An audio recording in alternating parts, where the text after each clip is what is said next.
So good morning, dear friends. Today is the 5th of January, 2023. We sometimes describe Plum Village as the country of the present moment.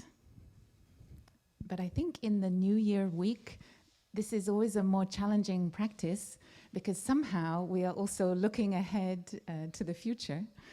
And with our New Year's aspirations and with the turning, the opening of the new year, maybe our minds also got drawn somewhat to the future. So we would like to explore this a little bit with you this morning. But first, I would just like to get a pulse from the hall, how we're feeling about the future, how we're feeling about 2023. So I'm going to stand up, and we have a little board here. I'm going to collect some words about how we're feeling about 2023. So you can kind of raise your hand and call out. Yeah. Oh, positive.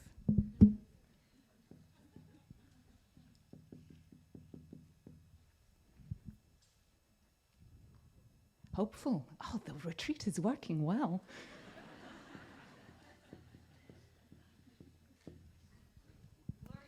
Worried, okay.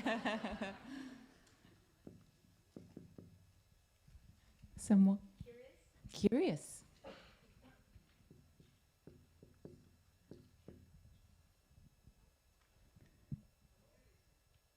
Community. You can keep shouting loudly and I'll just keep writing.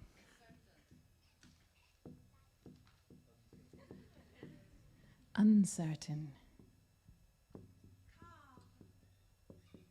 Calm. Openness and hope. Somebody said excited. Excited. Okay. Awkward. Now I got to test my spelling.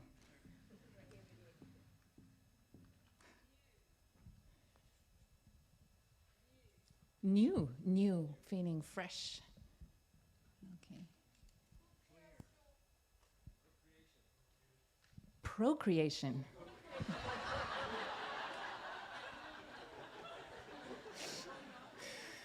Oh, wonderful.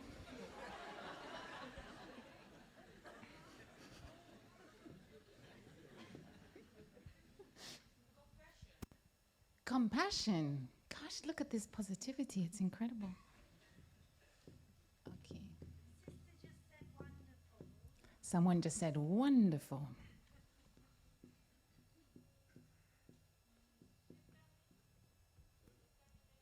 Determined. Okay, good. I think that's here somewhere. And now if I extend the question a bit beyond the next few months and 2023, how are you feeling about the next decade? Oh, transformation. Okay, there's still some positivity going on.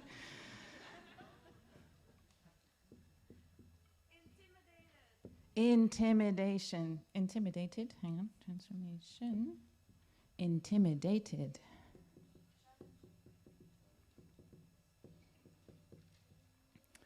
Challenging.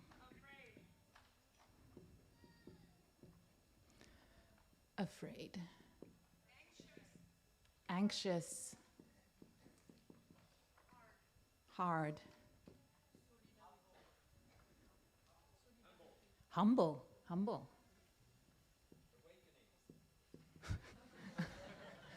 Awakening. Okay. Perseverance. Where do we have determined?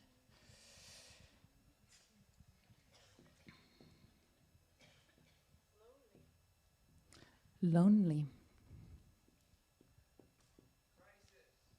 Crisis. Thank you. I was wondering if that was in the air. I wasn't sure. Okay, good. Solidarity, okay.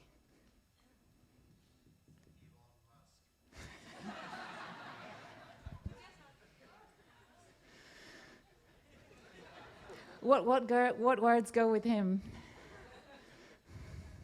Infinite inclusiveness. I mean, how we might practice towards him. Okay. I'm going to put his name there because I think it does bring up some strong emotions. So welcome Elon to the meditation hall.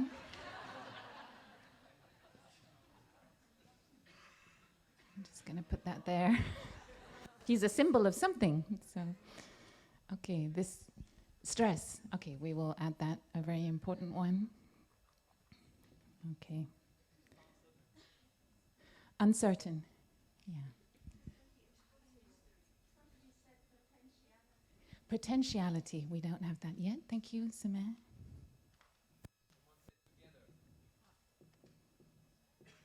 Okay. Together. Schism. Okay. Okay, and responsibility. Okay. Okay, we will finish with that one. Okay, revolution. Good.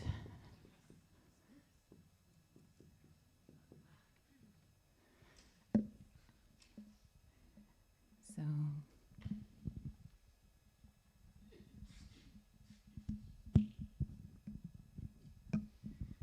in Buddhism, we have a practice of mere recognition. We want to see what is there in our consciousness, to name it, so we can practice with it. And in a retreat, we usually are trying to balance some of the more negative seeds that we may have in our daily life and water some more positive ones. So that seems to have been very effective this week. And community is itself a source of great positivity and hope. And the different way of living that we've all been following this week is also a cause for hope. But as we face the fact that we may be going home tomorrow, some of us may have some anxiety coming up a little bit to the fore. And that anxiety may have different layers to it.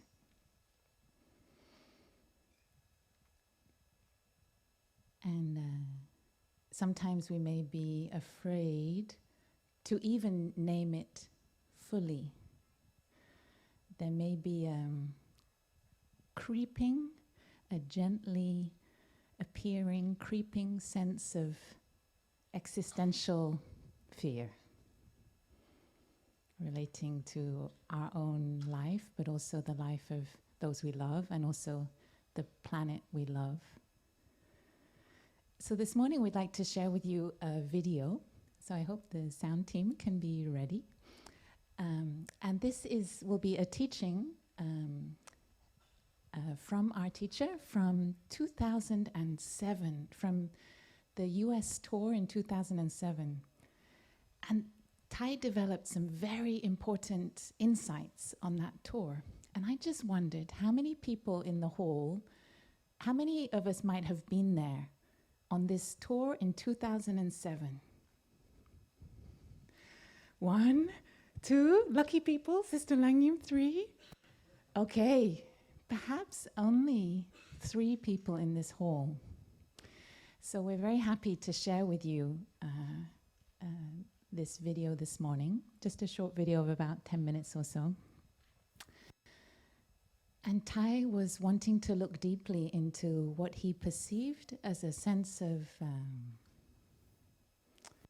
impending crisis and anxiety coming up in society, a fear about the direction we're going in.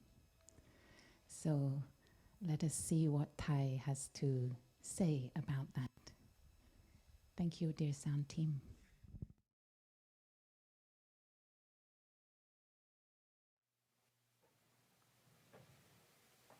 I have consulted the Buddha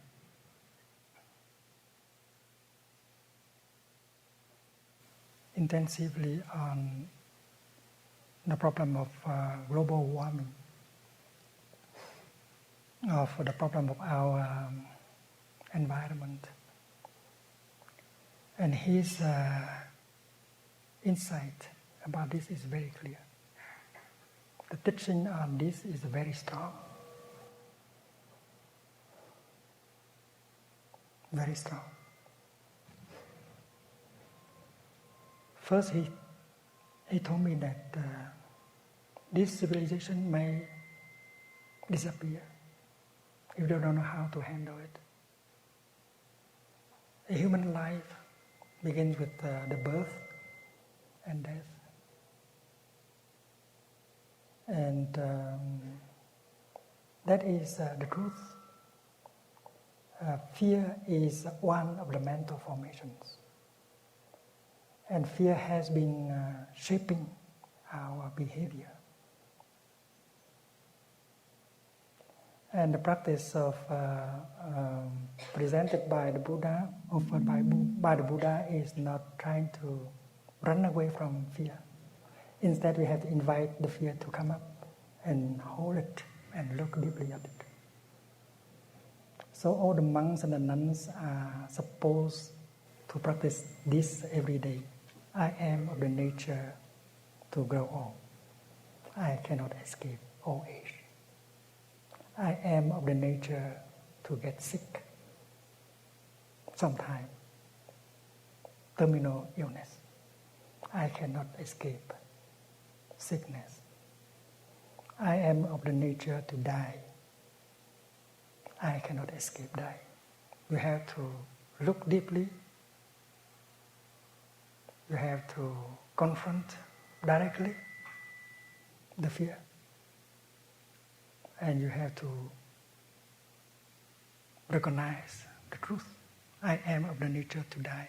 I cannot escape dying.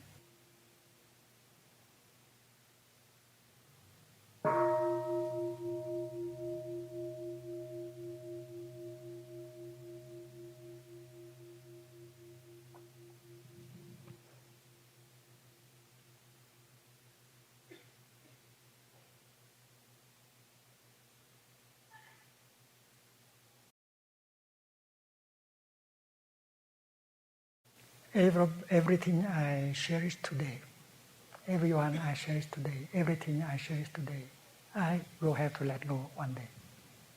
Whether that is my beloved one, whether that is my career, my diploma, my position in society, one day I have to give up. I cannot bring anything along with me except my action, my karma, in terms of thought, speech, and action. Because every day of my life, I produce thinking, I produce speaking, I produce acting. And the value of my thought, my speech, and my action is my continuation. If every day I produce thoughts of loving kindness, understanding, compassion, if every day I produce speeches of loving kindness, understanding, and compassion, if every day my action is to protect, to help, to support, to save, and then I will have a beautiful continuation. And that is my karma. Karma means action. Action in terms of thought, speech, and physical action. Karma means action. In terms of speech,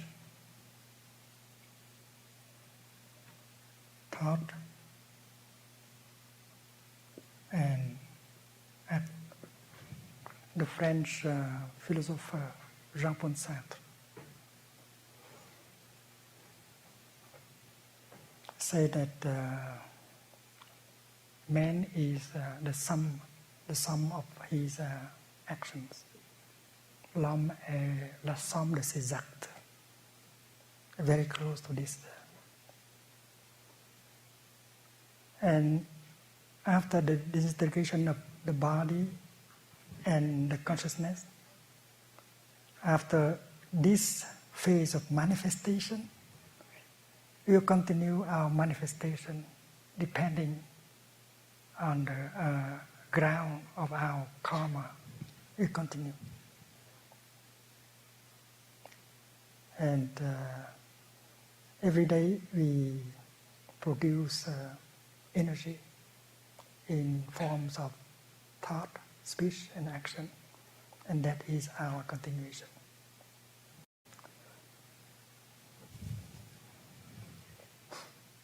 When we are struck by a disease like AIDS or cancer, and the doctor tells us that we will have to die in 3 years or 1 year or 3 months, the first thing we do is to react against that news. We don't believe it. We deny the truth. And we suffer a lot until one day we accept. We accept to die. And the moment when we accept to die, we begin to have peace.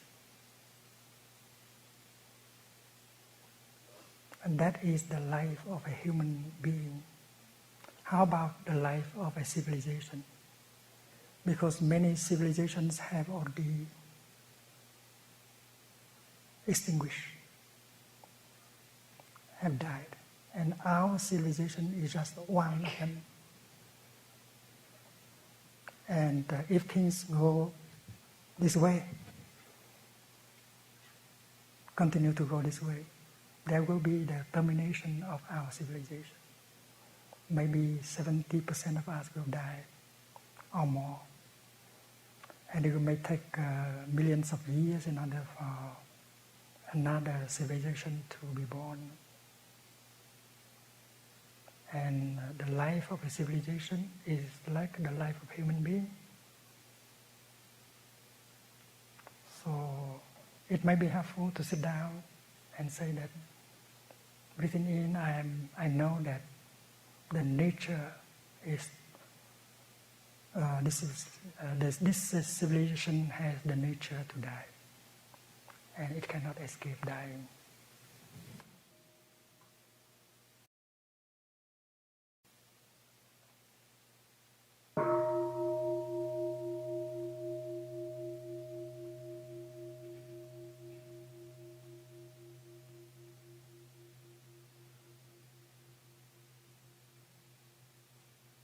The fact is clear that if we continue like this for another 50 years, and then the end of our civilization cannot be avoided.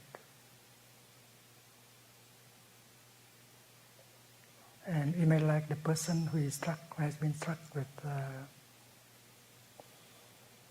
cancer or AIDS. We accept the death of our civilization. In the beginning, we revolt, we deny, but finally we have to accept because the truth is so obvious, and we begin to have peace. We accept the death of our civilization. But when we have peace, there will be a chance to save the civilization. Maybe we have enough technology to save this planet. But if we are not united, if we do not practice mindful consumption as a race, the human race, we cannot save our planet. We need enlightenment for us to be saved. Not the enlightenment of one person, but the collective enlightenment of the human race. And our practice should produce that collective awakening. And each of us have to touch the Buddha inside every day so that awakening can manifest in us and in the people around us. Only awakening can save this planet. And when you are peaceful enough, you are awake enough, and then the technology that we have will help us to save our planet. But for many of us, we are overwhelmed with fear and despair. And before the global warming takes place fully, we already die because of our fear, our depression, our despair. So the practice is to deal with our fear, our despair right now, and to bring about qualitative awakening with that peace inside, with that compassion that is arising from our awakening. We might have a chance to use the technology that is available to us in order to save our planet.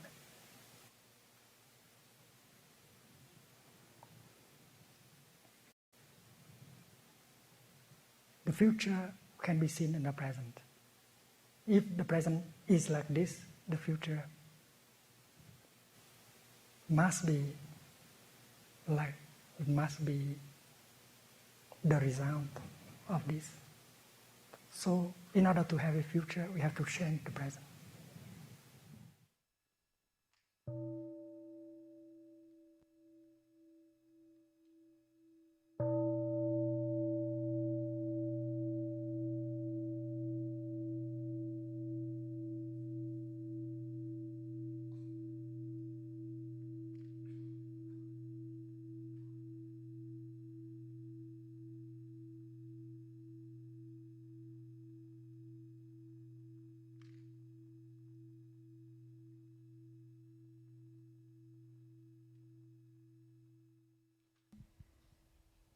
Breathing in, we know we're breathing in. Breathing out, we can be aware of any change in our physical feelings after listening to this powerful message.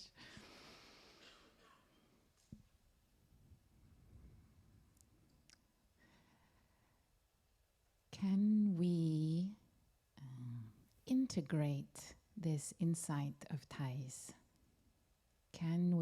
Dare we practice with the possibility that our civilization will end? Can we contemplate that, and can we come to a place of acceptance? Actually, I have to confess that this is a work in progress. I think for me, and maybe for many of the brothers and sisters, Thay has given us this Dharma door, and have we been able to apply it, and have we got the insight and the peace and the acceptance yet? And that was also why we wanted to bring out this teaching today at the start of the new year, to share with you that Thay has pointed us in this direction. Don't run away from our fears.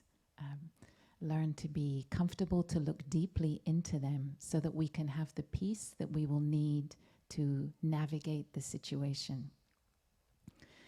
And some people, when they hear this, they have a feeling perhaps of even greater despair and nihilism. Like, what is the Zen master doing, telling us that our civilization will collapse? And so I'd like to invite Brother Phap Linh to share a little bit how we can be sure to understand this teaching correctly. It is not a nihilistic teaching.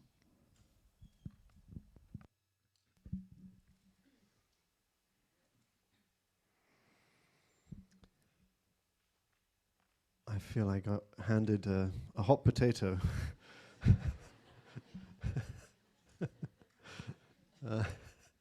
That's a big one. Yeah. So I do wonder how it it makes you feel to hear that. I know in 2007 it was quite a lot for people to hear somebody like Thay talking about the end of our civilization. Not many people were really ready to start contemplating that in 2007. Now it's 2023, and unfortunately, or fortunately, I'm not sure, it's more mainstream, maybe. We hear a lot of talk of collapse of one kind or another. It's there in the collective consciousness. And yet it is interesting, exactly as Sister True Dedication was saying, we still notice that a lot of people come to us after hearing this teaching from Thay or reading it in one of Thay's books. It seems to still be sometimes understood in a kind of negative way. And it still seems to be somewhat overwhelming. So why was Thay offering us this teaching? The point that Thay was trying to make is that if we can really accept the possibility of the end, then there is the possibility of peace with that, and that can then allow us to stay engaged and to actually transform the present moment so that the end of our civilization does not come about in the next few decades. So have we got that? And have we done the work that Thay is asking us to do? I think it's worth really doing some kind of self-reflection and asking ourselves, well, okay, have I really come to peace with my own death?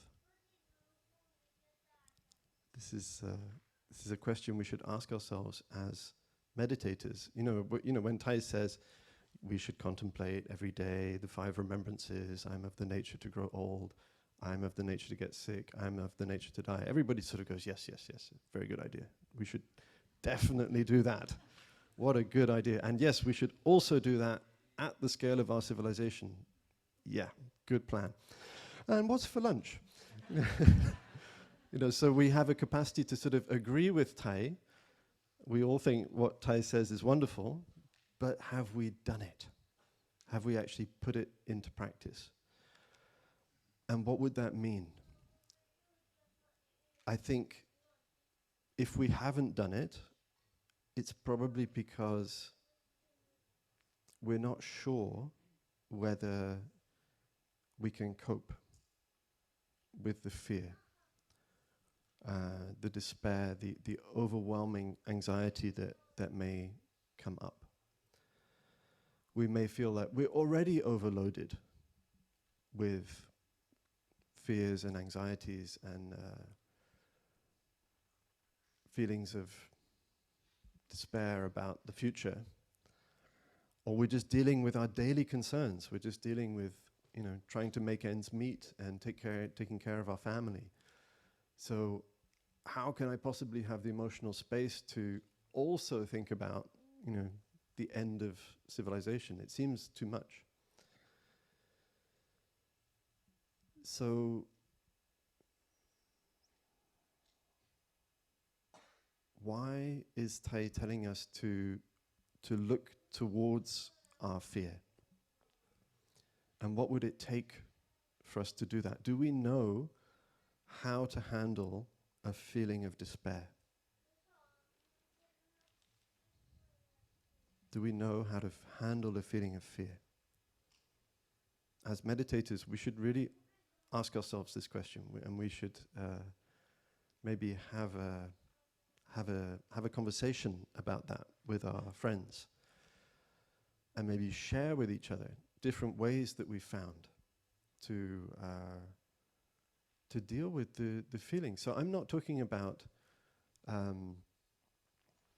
becoming obsessed with, narratives of doom, or learning more facts about how our civilization might end. That's not what we're talking about.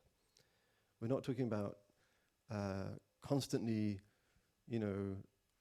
repeating to our friends, our civilization's going to end, or like becoming a doomer. That's not what we're talking about. We're talking about, can you be with the feeling that arises when we have, when that thought is touched in our consciousness? How would we do that?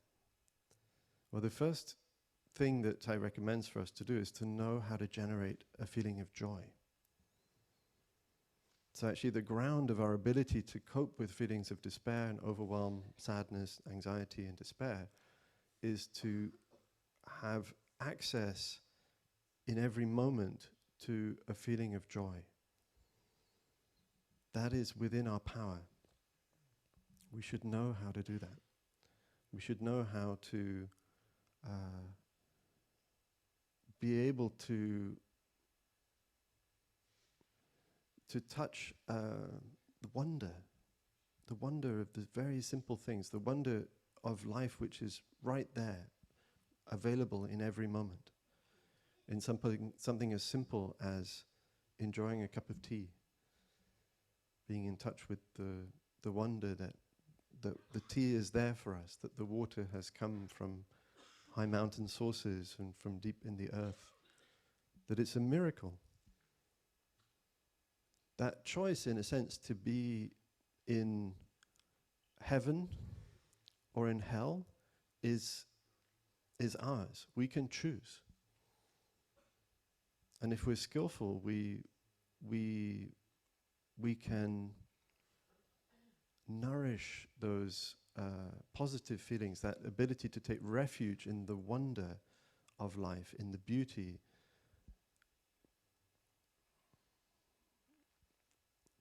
And in something as simple as the pleasant sensation that a smile gives us. Just to smile and notice the physical sensation of that. Sounds very basic, but maybe that's enough of a foundation for us to then be able to allow a more difficult feeling to be there. It gives us the capacity to be with it without wanting to run away or cover it up. We have to be very realistic about our tendency to cover up unpleasant feelings or to run away from unpleasant feelings. And of course, we have so many ways to do that. The moment we start allowing the thought of our own death or the death of our loved ones or the death of our civilization to arise, maybe the first thing that happens is that our hand starts to twitch and reach for the phone. That may happen. So we have to be aware of that, and we have to notice that tendency to want to just suddenly distract ourselves with something that we're really not interested in. And we may need to embrace that little impulse, breathe with it, re-establish our presence in our sensations, in our body, in our breath, and say, oh, it's okay, I'm strong enough. I can allow this fear to arise. It's okay. Let me welcome it. That's what Thay's asking us to do. Can we welcome our fear?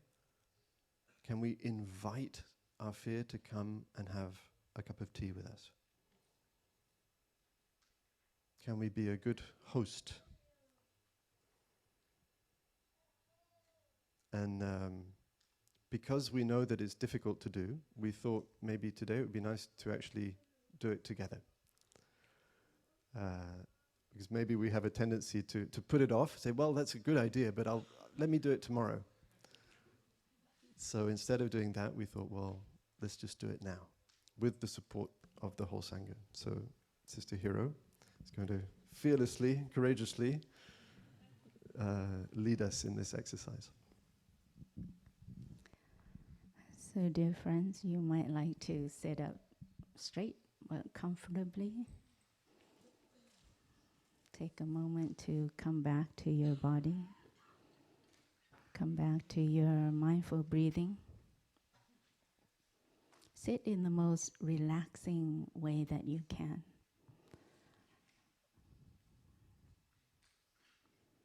Take a moment to release all the tensions in our body.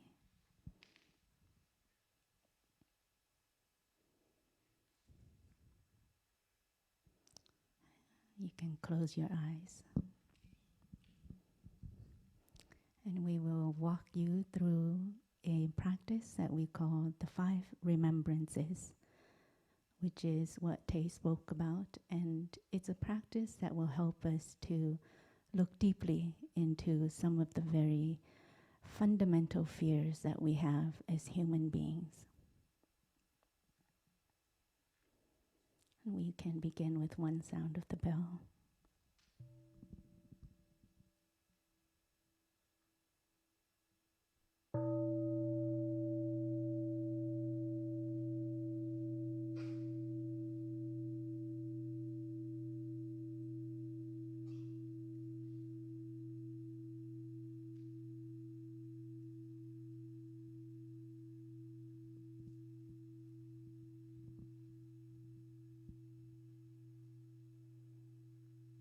Breathing in.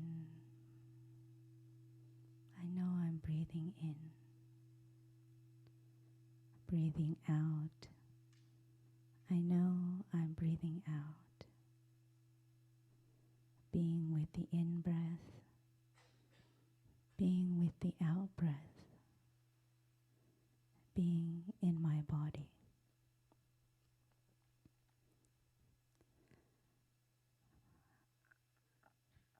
And now taking a moment to look deeply, to see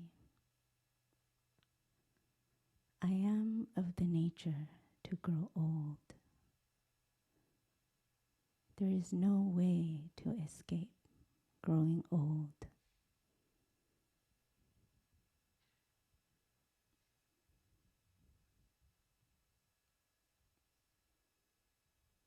I embrace the truth of old age. I embrace growing old.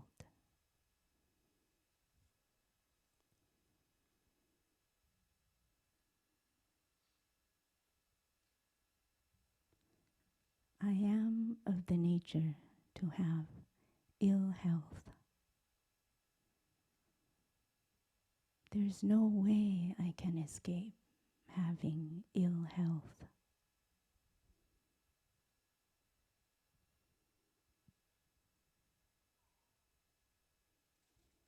My body may be healthy now,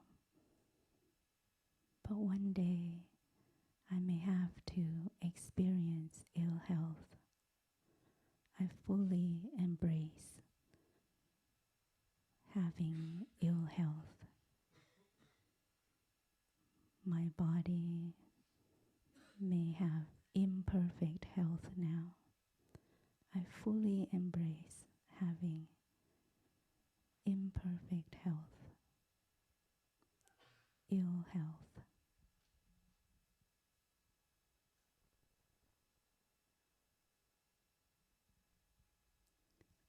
I am of the nature to die. There is no way I can escape death.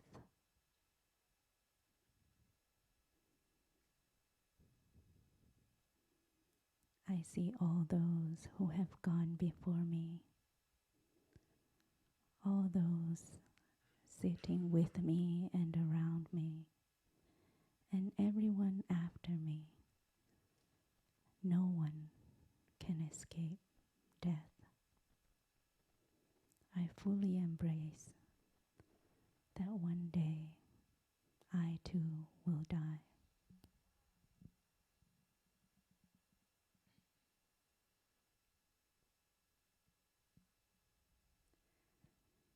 Everything I cherish, everyone I love,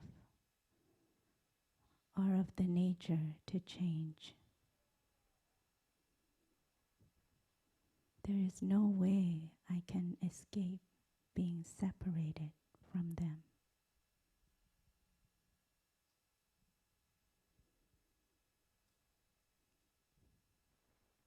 I may cherish my job, my material possessions, my loved ones. There's no way I can escape being separated from them.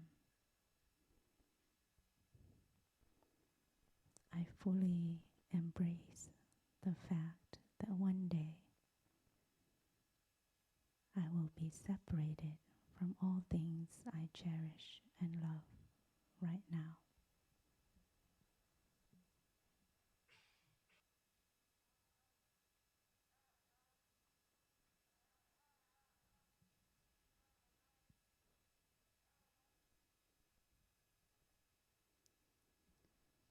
I inherit the consequences of my actions, actions of body, speech, and mind.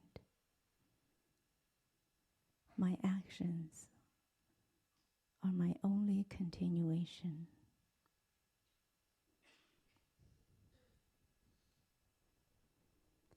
I can see that this moment is a ripening of all actions, my own, my ancestors,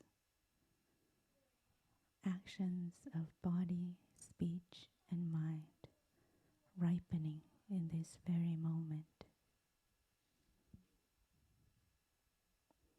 I can also see how my actions right now continue far into the future.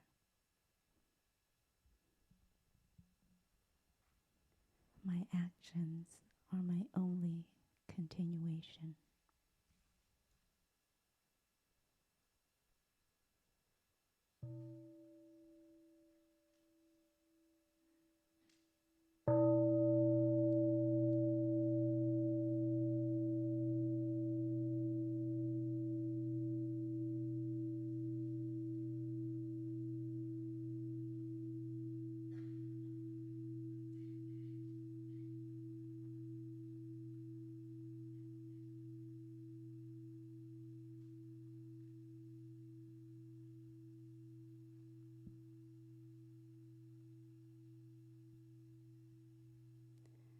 So you may like to open your eyes now.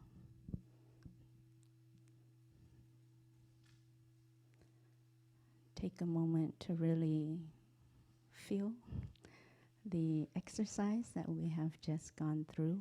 It's called the Five Remembrances. And this is an exercise that Thay had just spoken about in the clip that we saw. And it's something that we're encouraged to do every single day in order to keep our awareness of impermanence alive, and also to take care of those fears that we have that are kind of driving us every day. One of the things that I really heard in the clip was when Thay said how our fears shape our everyday actions, how our fears shape the way we live our lives, shape our actions. So I think it's very important for us to really be able to name our fears, to define our fears, and also to be able to look deeply into them and to find different ways to take care of our fears. So the Five Remembrances is just one practice to help us to touch and look deeply into fears about death, ill health, separation, and also how will I continue into the future, fears about nihilism.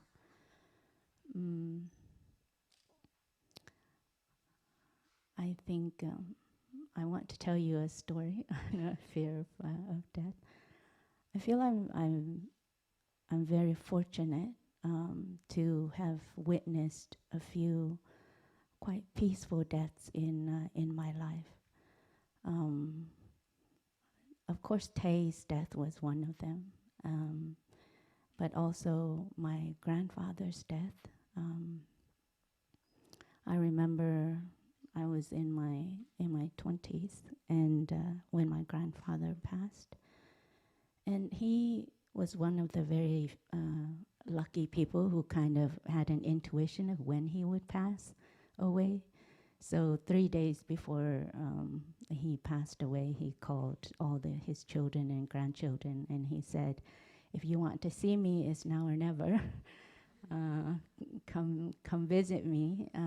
You only have about 3 days." And so all of the children and grandchildren flew in to see him. And I remember on the very last day, one of my cousins asked my grandfather, "Grandfather, you know that you're dying, but you know, don't you have any fears? Because you know this, you know, the impending time is here. Are you afraid at all? Do you have any regrets? Are you afraid at all? And what is it that you would be afraid of?" And he said, and I remember his sitting posture. He was very relaxed. It was like sitting like this, so grandpa style. And he was very relaxed, and I could never forget his answer. He said, "Well, you know, my child, gong in Vietnamese. Well, you know, gong. It's like a blueberry when it's ripe, it just falls to the ground."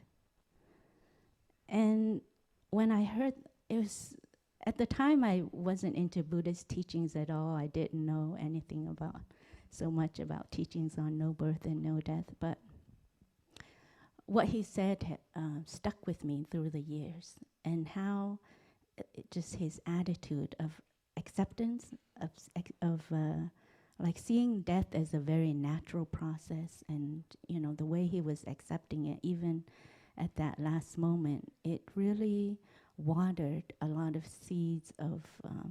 It left a deep impression on me, and then later on, every time I think about my own death or the death of my loved ones, somehow the image of my grandfather in those last minutes always come up, and what he'd said. It's just like a blueberry. When it ripens, it just falls to the ground. And so I took that wisdom with me, and I see the gift of it. I see the gift of non-fear that about death that he had transmitted to me. And the same with Thay as well. All of the times that we have listened to Thay speak about teachings on no birth and no death, and then actually witnessing in his last days how peaceful he was, even when Thay was really sick and, you know, struggled for quite a few years with having ill health, with having not being able to do so many things for himself, and completely taking refuge in the community for all of the care, all of the care and all of the nurturing that he would need, and being completely at peace with it. And I felt that was a real lesson in non-self, and also one of acceptance of ill health and acceptance of death. And so I find the gift of non-fear, the gift of being with someone who fully embraces death, and being in touch with that peace, so powerful. And I find it so important for each of us to be able to find our sources of inspiration for that, and also to be able to generate our own non-fear. Because I also see when we encounter the young people who come here, of course, speaking about collapse and end of civilization and things like that, more and more we're getting in contact with a lot of anxiety, climate anxiety. The young people, they're really so struggling with this. And so I see that in our own way of acting, in our own way of addressing the issues right now, at the same time, we also have to address the fears we have, so that the actions that we take and the way we take them, we also don't transmit the fear. Because one generation of fear, you transmit the fear grows in the next generation. It doesn't end. We continue to transmit our fear. When we cannot take care of the fears we have, we continue to transmit them. And so right now, the young people, they are having to, they've inherited our actions that were based on fear, our actions that were, just kind of tainted with, colored with so much fear. And now that fear has grown so much. It doesn't mean that we can't do anything about it now. We can still, for each one of us, being able to take care of that fear is so important in order not to be able to pass on to the next generation a sense of non-fear around climate anxiety, around collapse, around our own death, first of all. Because I find that a lot of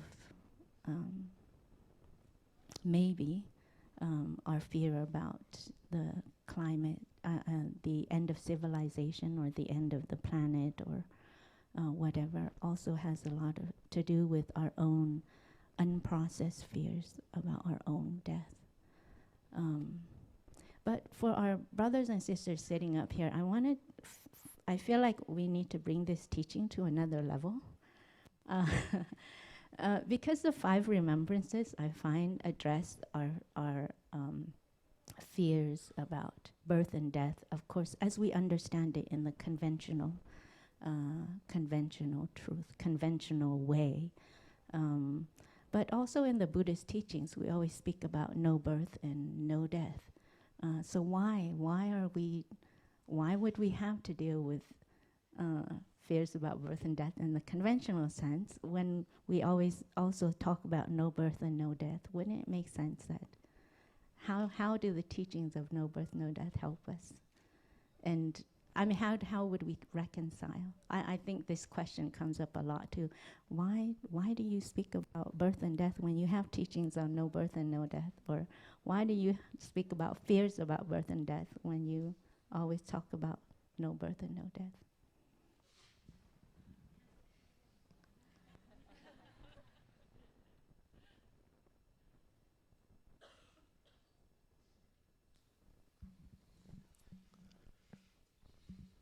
Seems like I got another hot potato. So I want to ask a slightly different question, which is that, so Thay is telling us that by looking into our fears, by accepting the reality of our death and maybe the end of our civilization, the possibility of the end of our civilization, we can have peace. And maybe for some of us, that doesn't seem to make a lot of sense. It's like, well, how is that going to make me peaceful? It just makes me more anxious. So we don't like to look at it. We don't like to think about it. Because we're not sure how contemplating our death or the death of the end of our civilization would give rise to a feeling of peace. But I want to put the question in a different way. I want to ask you, can you have peace if you don't accept the reality of death or the possibility of the end of our civilization? Can we have peace if we pretend it's not happening? If we ignore the reality? And I think it's pretty clear that we can't, or it would be a very shallow kind of peace. It might be a fake peace that would be very easily disturbed.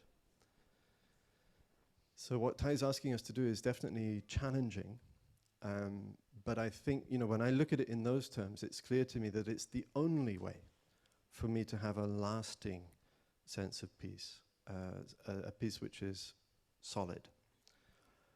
So then that brings us to Sister Hero's question, which is, well, what is the relationship between contemplating birth and death in the historical sense and being able to touch no birth and no death? Well, there was a Zen master who was asked by his student, where should I look for the truth of no birth and no death? And the Zen master said, you look for it in birth and death. Right in birth and death, that is where we can get in touch with the truth of no birth and no death. So how? Well, actually, the Five Remembrances, for me, give us a very clear pathway. It seems like the first four are very much about the historical dimension. I'm of the nature to grow old, to get sick, to die, to be separated from everything I cherish, everything and everyone. But then the fifth one starts to bring us potentially from the historical to the ultimate. My actions, I inherit the consequences of my actions. My actions are my continuation. And there's already a sense in which we can start to expand beyond our normal notions of what we are and who we are.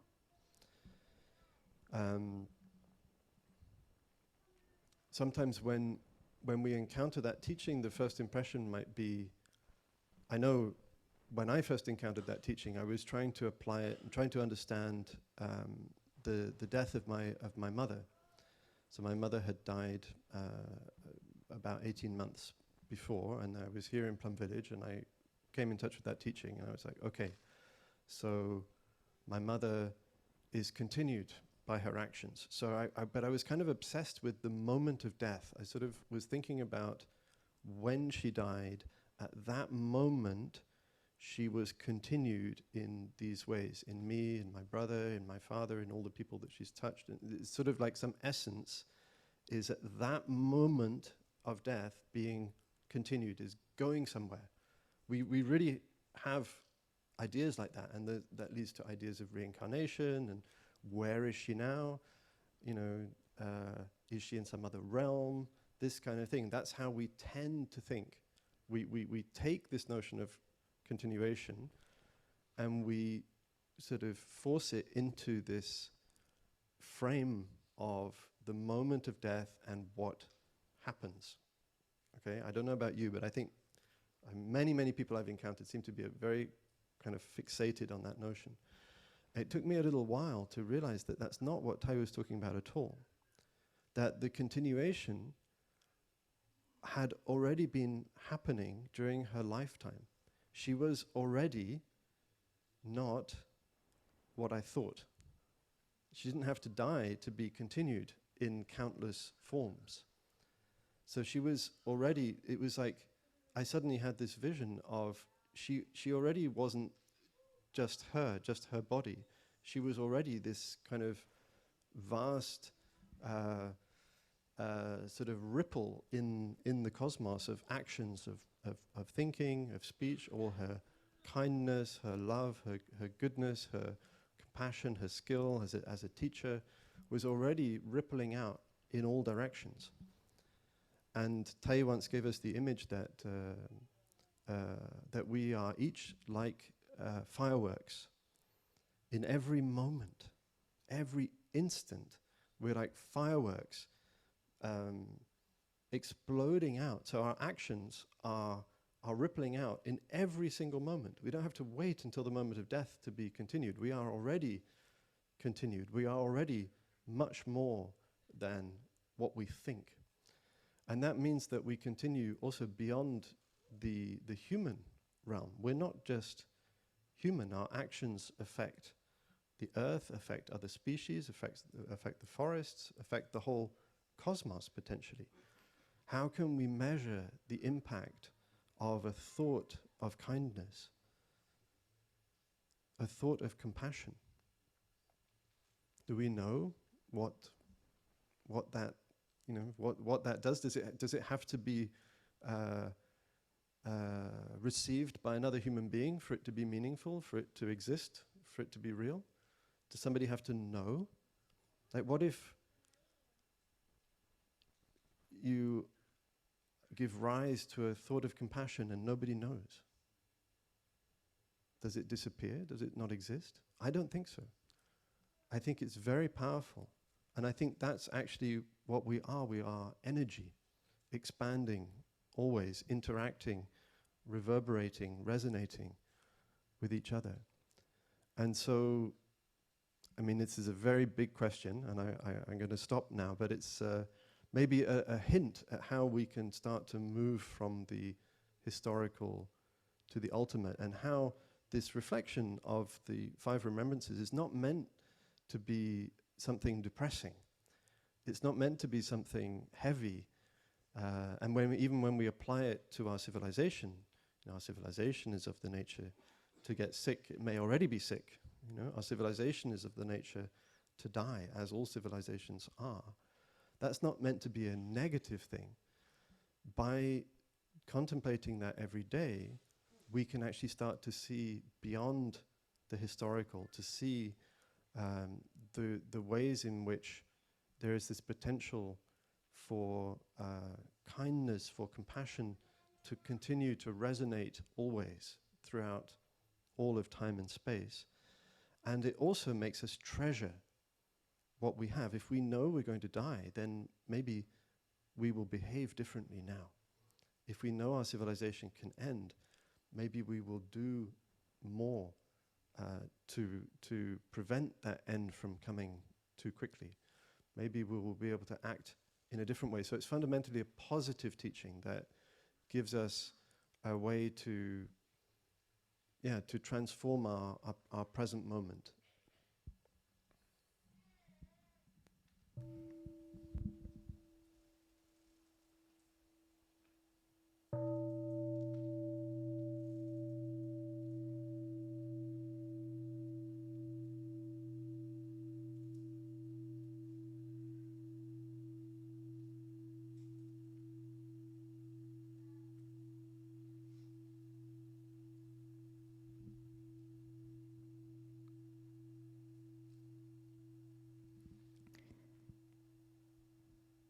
Thank you, Brother, for this wonderful image of the fireworks or energy radiating.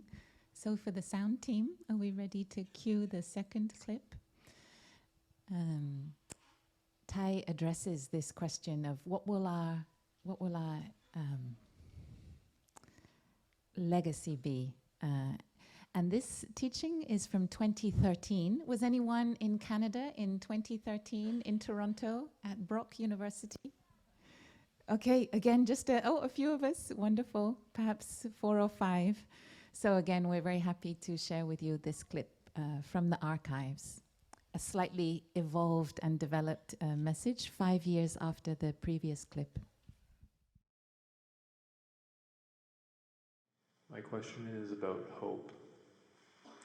I've been working on myself for a number of years now, and my heart is still closed. And I believe it's because I'm very afraid when I look at the world around me, when I see the pain and the fear and the anger in my society, in my family, in the students that I teach, and in myself, even now here at this beautiful retreat. And your perspective is very valuable to me. I wonder, do you ever contemplate the future of the human race and our planet? Do you believe that we can, the work we are doing, can save the world? I believe that as I see it, the future is made of the present. The future is made of one substance, the present. So when we look at the present, we can see already the future. But things are impermanent, we can change. And first of all, we have to change ourselves. And if personally we can do our best, and that gives us a lot of peace already. Because the future of the world does not depend solely on one person. But you have done your part, and you have peace.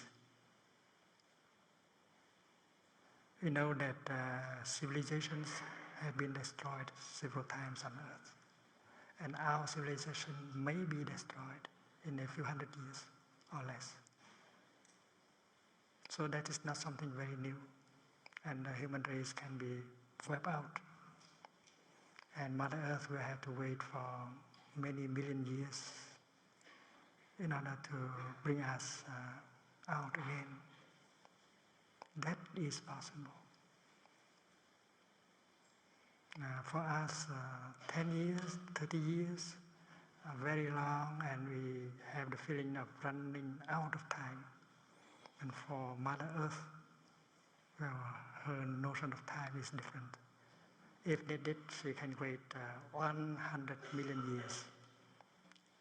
And that is why we have to learn to accept that the extinction of many species on Earth, including the extinction of man, is possible.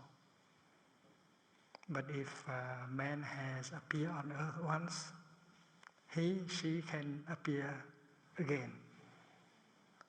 And Mother Earth has enough patience. We have to learn these virtues from Mother Earth: non-discrimination, patience, unconditioned love. So contemplating on Earth, we can learn a lot, and we can transform ourselves.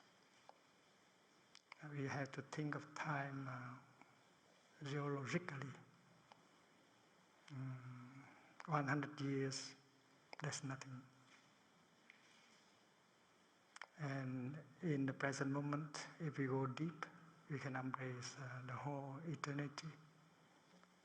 There are those who are very sick, and the doctor give them 3 months, 5 months to live only. And in the beginning, that person fight a lot because she cannot accept that she will die in 3 or 4 months. But once she can accept that, there is peace in her. And if there is a peace in her, it may turn out that she will be healed. She is not healed because she does not have peace inside. And if now we allow despair to overwhelm us, there is no future. And that is why we have to learn to accept the extinction, the destruction of our civilization. And after that, we have peace. And if we have peace, we see clearly, more clearly, and we know what to do in order to avoid the catastrophe. My question is also about the future. Scientists tell us that we've enjoyed 10,000 years of almost perfect conditions for humans to flourish. They also tell us that these favorable climatic conditions are ending, probably with immense challenges and consequences in terms of future suffering and strife. My question is, how do we balance compassion and mindfulness for future generations with compassion and mindfulness for current generations? How do we reconcile these priorities and urgencies? So would one example be the needs of some developing countries they may feel they need to rapidly industrialize, and then there are other countries that are asking them not to generate that much emissions? Would that be an example of the balance that you're asking about? So how do we balance the needs of people right now with the results that may have that cause suffering in the future? I think that we have to redefine the notion of happiness, because everyone is seeking happiness. They are striving because they want to be happy. But do we have enough time to sit down and figure out what is true happiness? Are there happy people? Can we produce a happy person? Can we produce a group of happy people and show them that this is true happiness? And that group of people who are happy, do they need to consume a lot, to spend a lot of money, to eat a lot of meat, to drink a lot of alcohol, to have a lot of sex?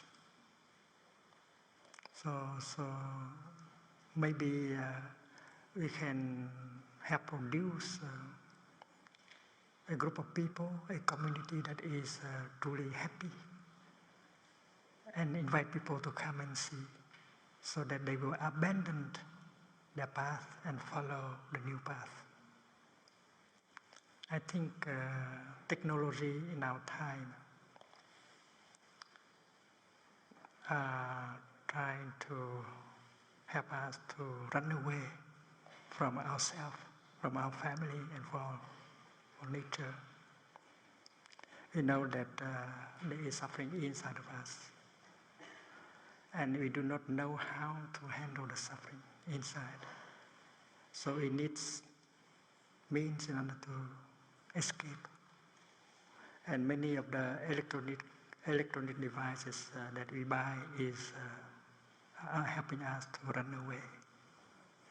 Running away from ourselves, running away from our families, from nature, and gets more sicker and sicker. Alienation from self, alienation from family and nature. So can we invent a kind of new technology that help us go home and take care of self, take care of family, and take care of nature? And that can be a pleasant thing to do also. And that is the right direction for civilization. So for now, we go in the wrong direction of alienation from self, from family, from nature. If we wake up, we see that this is not the right path. And there is a joy when you discover the right path. And our happiness is based on that kind of insight. And together we can come back and try to rebuild man, rebuild family, rebuild nature. I think that is the problem of civilization.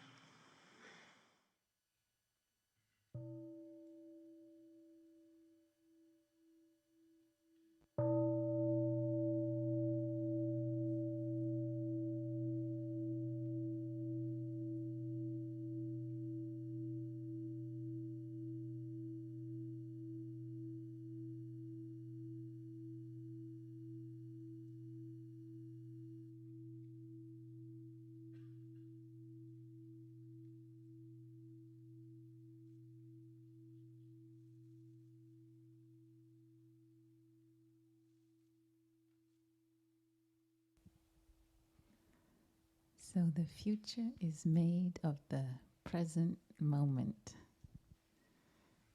And do we know how to create a happy moment? Do we know how to create, as Thay said, happy people? And we know always in Plum Village that generating happiness is always one side of our practice, and together with handling suffering, that we can't, the two are always going together in every moment of our practice. We're nourishing our joy and our peace with the wonders of life, and we're also taking care of and being present for our painful feelings. And as Brother Spirit shared right at the beginning, the challenge here is to know how to be with these feelings, how to generate a happy moment, and how to handle a painful feeling, and how to have enough happiness to be able to embrace what is difficult. And so when we think about our continuation in terms of our karma and our actions, what we are transmitting to the future is this resilience, this human resilience of knowing how to cherish life and life's beauties, how to generate happiness, and how not to be driven to panic by our fears or despair. So when we think about these fireworks that Brother Spirit spoke about, we are kind of transmitting a culture of happiness. Like the vision of, I guess, the Plum Village community and Thay's teachings is that we can create a culture of well-being, a culture that has health and wisdom and happiness and togetherness in it.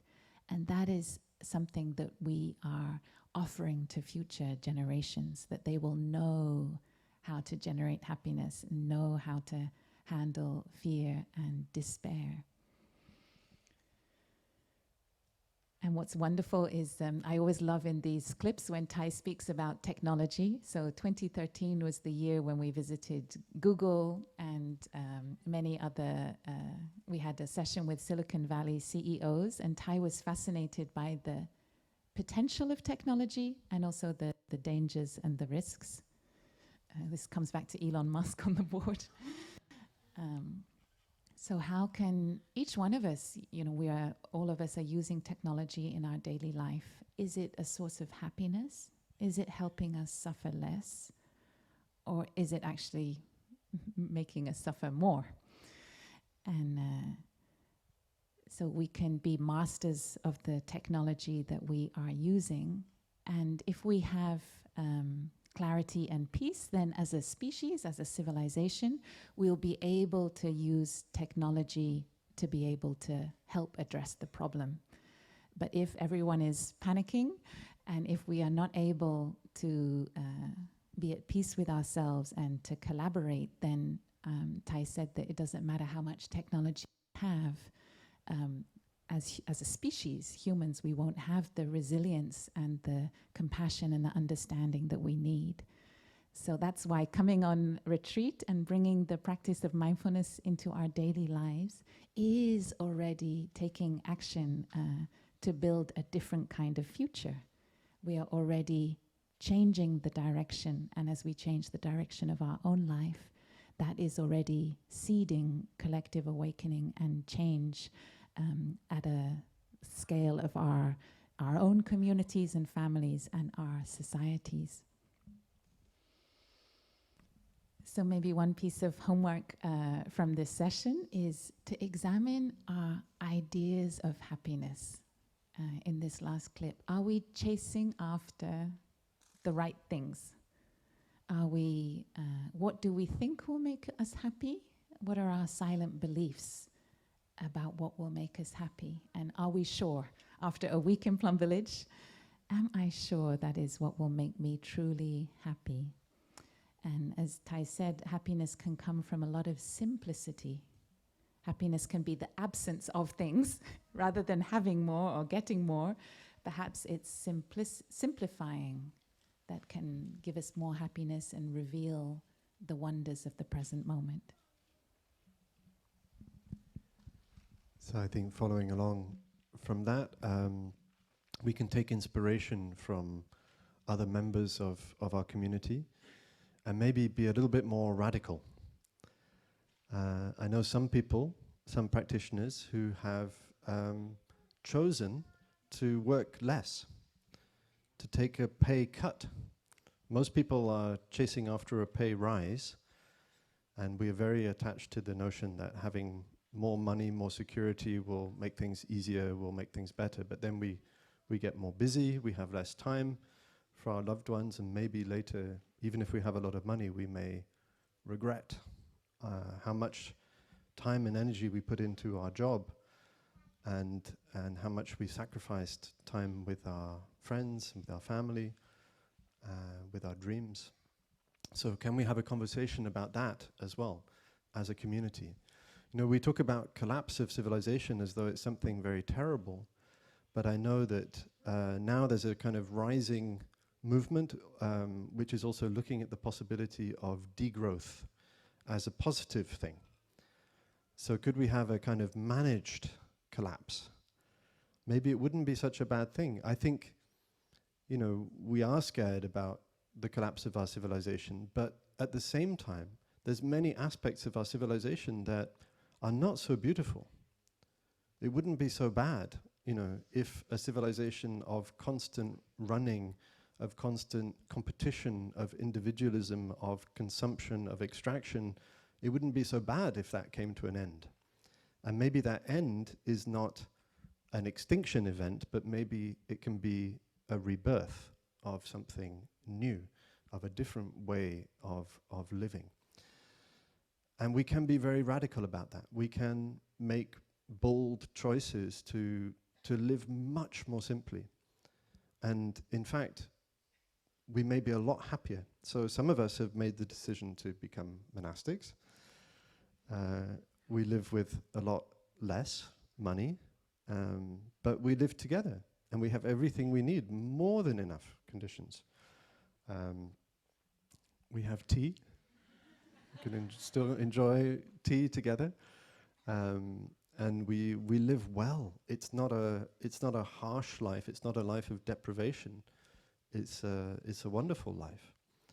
And maybe not everybody has to make that decision. That's not what we are, you know, promoting. But there is a way to live together, to live in communities, to form communities of resistance, to rebel. Maybe we should rebel.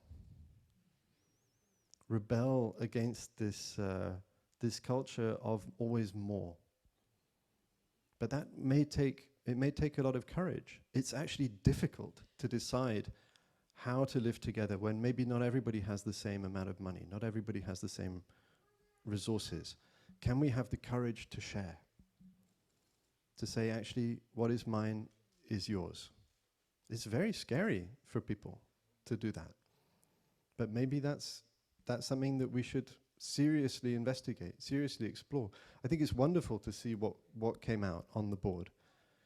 I feel already the seeds of that are present in this community. Solidarity, co-creation, community, awakening, responsibility, transformation, compassion. This is it's already beginning to happen. And I think we should be bold and take that further and say, yes, we, in a sense, we want this destructive way of living to end. But that doesn't have to be the end of us. It can be a new beginning. Thank you, brother. And just to wrap up, I'd like to invite Sister Lang Nghiem to clarify one point that I discovered from her, which has been very helpful in my practice, which is that we should not think that we will not be present in the future after our own death.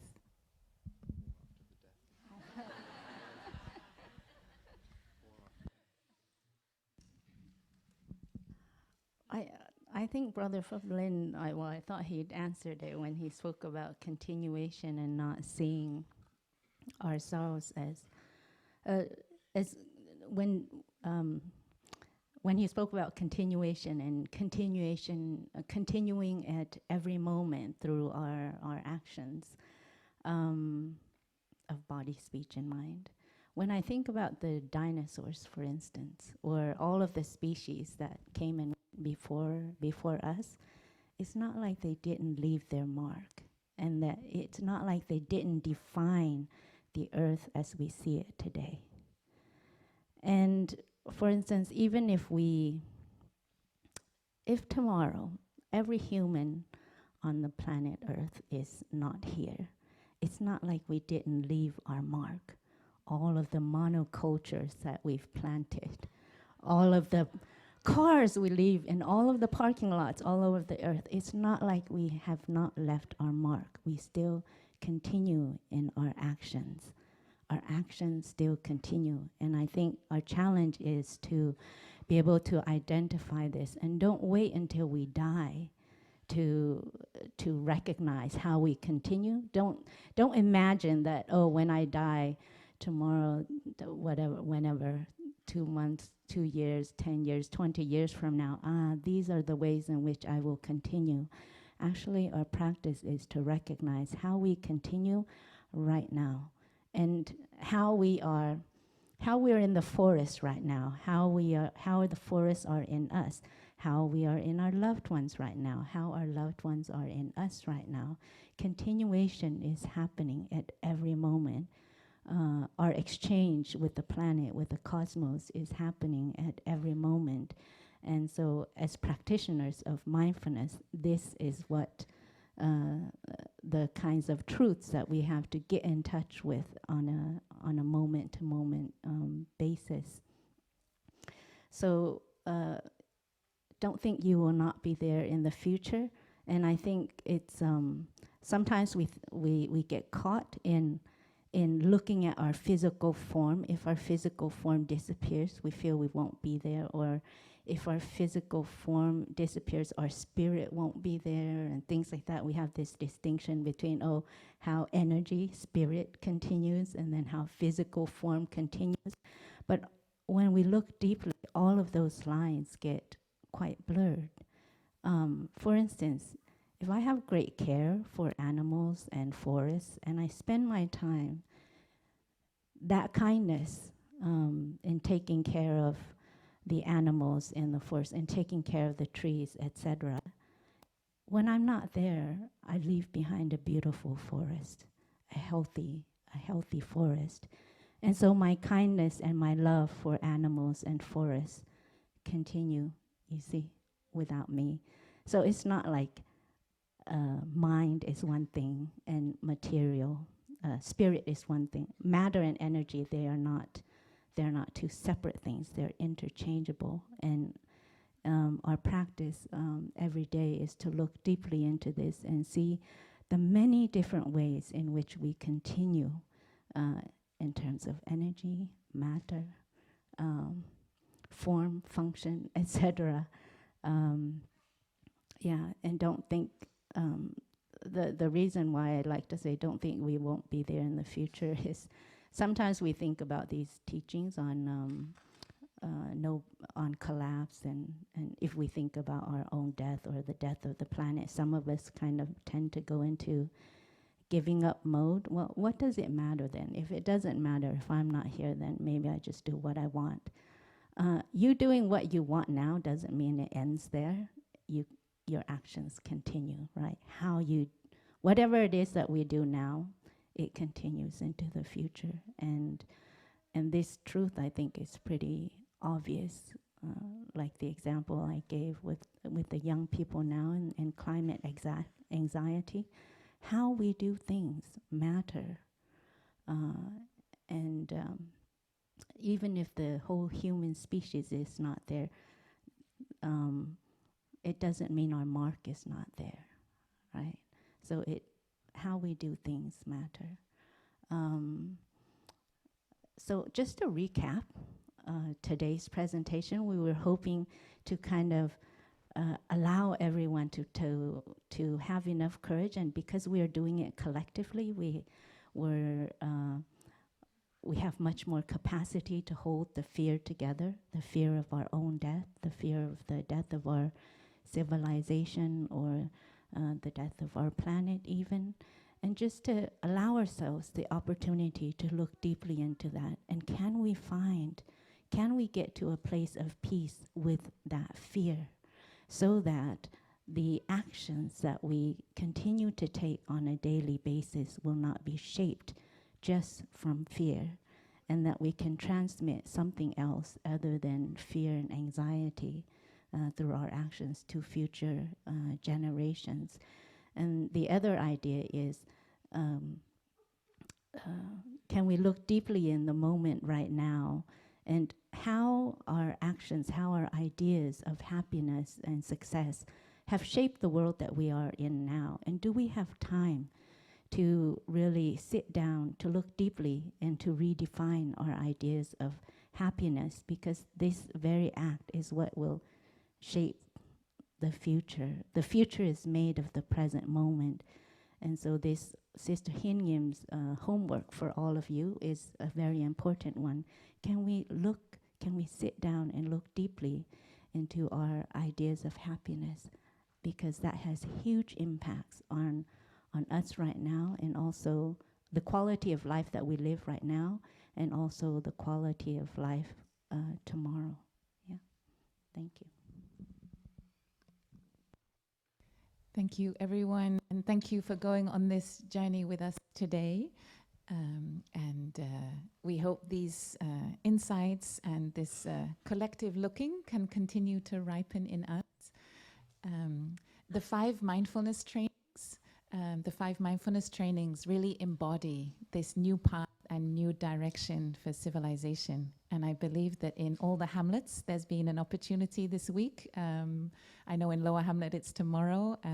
For Upper Hamlet, I don't know if it's coming up soon or has already happened. Last night, wonderful. And also in the New Hamlet, I'm sure as well. So the 5 mindfulness trainings are a great source of hope and a guiding light for us to take things in a new direction. Thank you all for listening this morning.